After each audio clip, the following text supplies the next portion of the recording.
So good afternoon. Welcome to today's class. Aji last class আমি পঢ়িছিলো about cell interaction পঢ়িছিলো আৰু type of cells পঢ়িছিলো আমি prokaryotic and eukaryotic cells পঢ়িছিলো হয়নে আজি আমি prokaryotic start কৰিম. So what is prokaryotic cells? The cells which do not contain nucleus. The cells which do not contain a true nucleus. এটা true যেনেকৈ এটা cellৰ ভিতৰত যেনেকৈ বাকি cellৰ ভিতৰত এটা true nucleus আৰু এনেকুৱা organelles থাকে এনেকা nucleus to prokaryote true nucleus eta cover হৈ থকা nucleus নাই. It does not contain a covered nucleus. So prokaryotic cell or example ami lom bacterial cell. Bacterial cell lom which is bacillus. More directly structures dekham. So cell to ki hoy is oval shaped. Oval to is a circle nahoy pura oval shaped hoy. Aro it contains a cell wall. It contains a cell wall.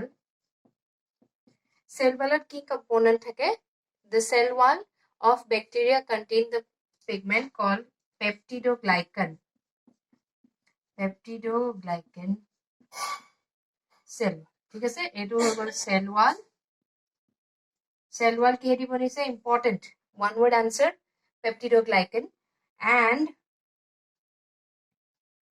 outside this cell wall केতিয়াबा आरो एटा layer থাকিব পাৰে পাতলা. Outside the cell wall there is an outer extra layer which is called the capsule or glycocalyx layer. ठीक है से outer layer cell wall or bahirat aru eta extra layer thakibo pare hetu mo dot di bujaisu because it is gelatinous jelly nisina slippery pisor gelatinous layer hoy which is capsule buli koy othoba glycocalyx. Okay, there are two layers. So here ami bahiror bohilu aru yat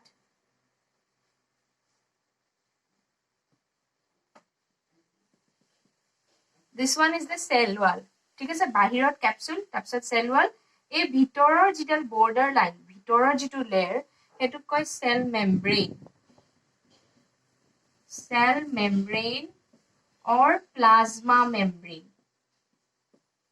Cell membrane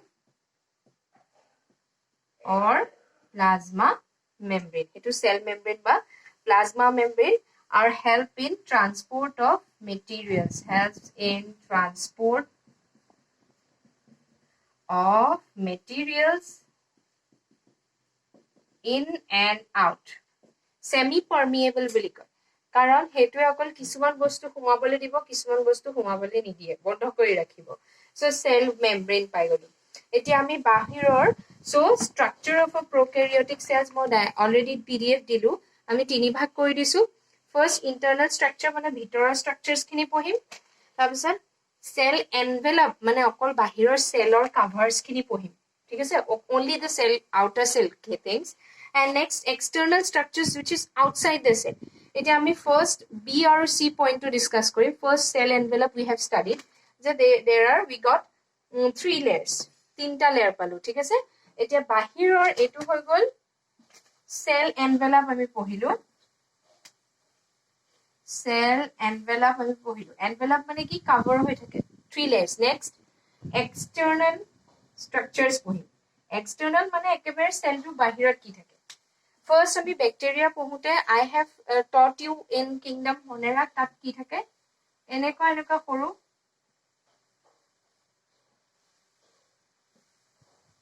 hair like structures থাকে সেইবিলাকক কয়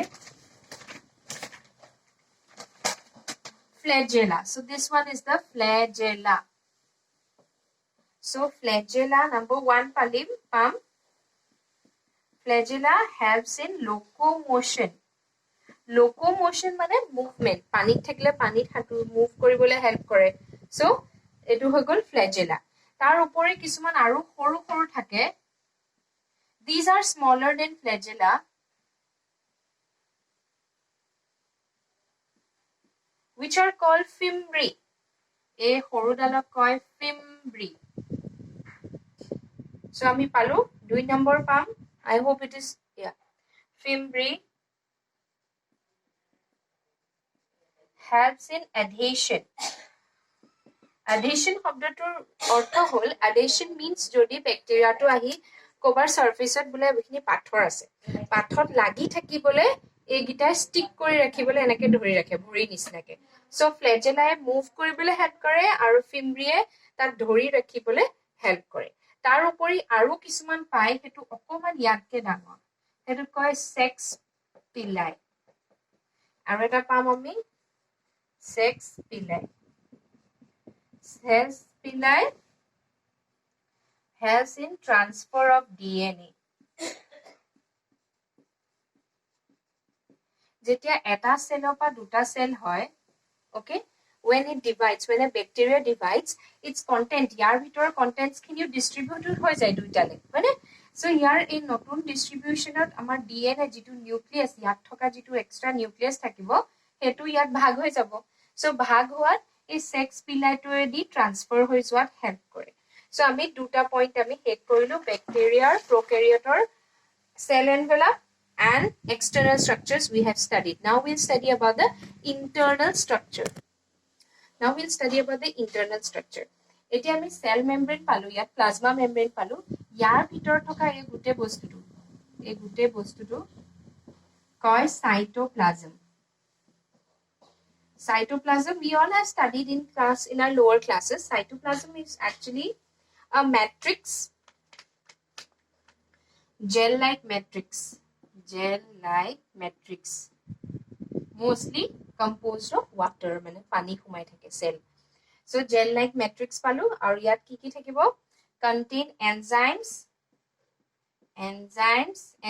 এ cell টোৰ বেলেগ function growth reproduction respiration এবোৰ function কৰাত enzymes এ help কৰে ঠিক আছে enzymes nutrients থাকিব যেনেকে আমাক food লাগে ইয়াৰ body to one cell এই body to ভিতৰতে সব food waste everything থাকিব আৰু হেতুৱে হি কাম চলাব লাগিব so ইয়াৰ ভিতৰতে nutrients থাকিব waste to থাকিব waste মানে যদি waste product বনিছে আৰু gases থাকিব okay gases oxygen তেনেকুৱা gases বোৰ থাকিব next cytoplasmৰ ভিতৰত থাকে nucleoid বা bacterial chromosome বুলি লিখি nucleoid নিলিখো bacterial chromosome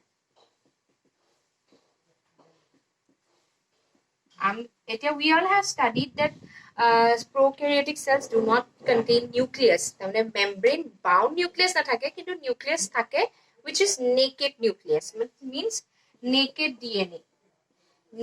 DNA do not have cover তাহলে বস্তুটো এনেকে DNA ডাল এনেকে arrange হৈ থাকিব so এডাল বনি গল DNA ইয়াৰ মানে ইয়াৰ গুটে কাম সেলৰ functions খিনি এডালে control কৰি ৰাখিব so this is the DNA next mesosome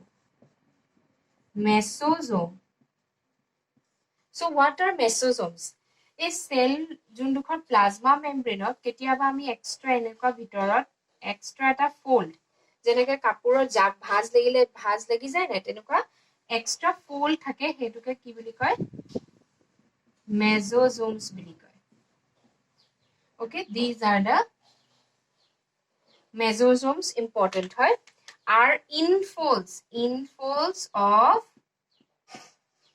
plasma membrane etu PM বুলি লিখিছো so plasma membrane to এনেকে ভাঁজ খাই mesosomes বনে okay so mesosome functions important হয় what are the functions helps in respiratory function similar to mitochondria ক'ত থাকে যিবোৰ eukaryotic cells ত mitochondria থাকে ইয়াত কিন্তু নাই মাইটকন্ড্ৰিয়াৰ কামটো ইয়াত কোনে চলাব ইয়াৰ মেজোজোমছে মাইটকন্ড্ৰিয়াৰ কামটো চলাব মেজোজোমছে মাইটকন্ড্ৰিয়া ফাংশনটো চলাই দিব তাৰ উপৰি contain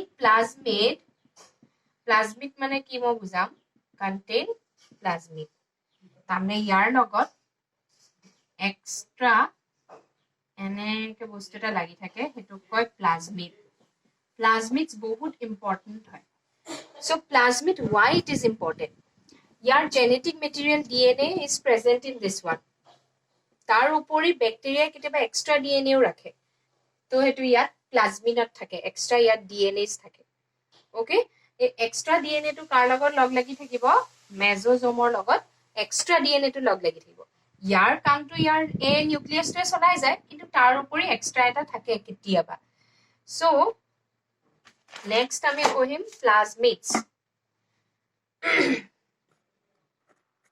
so important structure bacterial cell or plasmid কি হয় actually DNA হয় ঠিক আছে নিউক্লিয়াছত যেনেকে DNA থাকে প্লাজমিডৰ এক্সট্ৰা DNA থাকে সো প্লাজমিডৰ ডেফিনিশন যদি দিও এক্সট্ৰা ক্ৰোমোজোমাল DNA এক গোলকে থাকে সার্কেলকে থাকে extra chromosomal DNA কিছুমান bacteria some bacteria there may be present in some bacteria it may be absent so when plasmid is present in bacteria it is called positive strain যদি plasmid থাকে যদি plasmid না থাকে it is called negative strain next plasmid are functions কি হয় plasmid important functions question পরীক্ষাত আহিব মই দিম so plasmid কি থাকে F gene fertility gene sex ply হোৱা হেল্প কৰে আমি সেক্স পিলাই কথা পঢ়িছিলো এনেকুৱা দীঘল স্ট্ৰাকচাৰছ আছিল ওয়ালত যে সেক্স পিলাই কনজুগেশন মানে ব্যাকটেৰিয়া যেতিয়া এটা বা দুটা হয় ডিএনএ টো ট্ৰান্সফাৰ কৰাত মানে ইয়াৰ পৰা ডিএনএ টো এনেকে ইয়াপা এনেকে ট্ৰান্সফাৰ হৈ যায় ইটোলে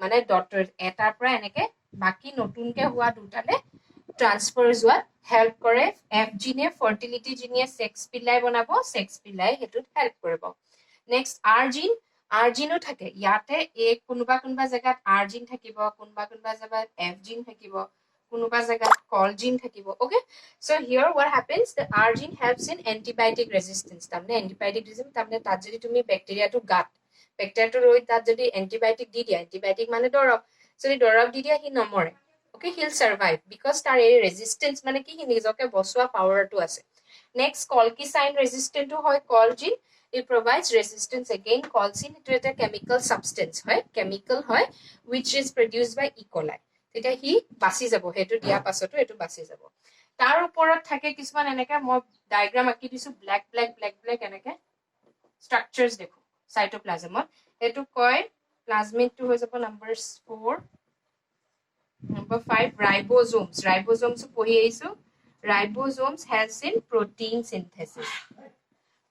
synthesis help কৰে and key ribosome থাকে 70s ribosomes থাকে structure to 70s ribosome পাছত পঢ়িবা এতিয়া 70s ribosome জানি থলে হয় তাৰ ওপৰত থাকে storage granule storage মানে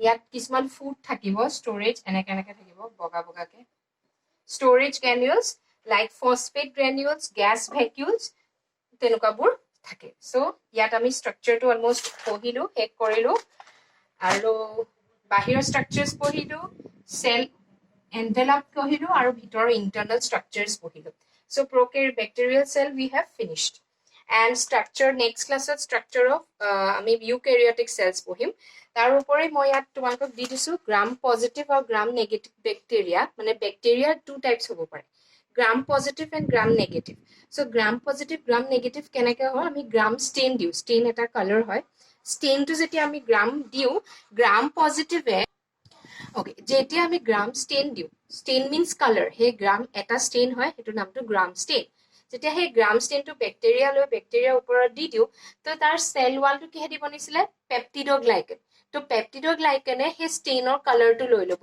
পাৰ্পল কালাৰ হৈ যাব microscope তলত যদি সোৱা bacteria will appear as purple in color because it has taken the color of the stain peptidoglycan cell wall to peptidoglycan color to লয় ললে কিন্তু গ্রাম নেগেটিভ ব্যাকটেৰিয়া পাৰ্পল কালাৰটো নলয় কিয় নলয় তাৰ সেল ওয়ালৰ বাহিৰত আৰু এখন ওয়াল থাকে এক্সট্ৰা ওয়াল এখন থাকে made up of lipoprotein. So extra wall থাকে কাৰণে cell wall যেটো peptidoglycan second layer টুলে হে stain টু ফুমাব নোৱাৰে ভিতৰলে so হেতু stain টু নলয় so হেতু কাৰণে আমি bacteria দুটা ভাগত ভাগ কৰি দিলো gram positive and gram negative. We come to the end of today's class.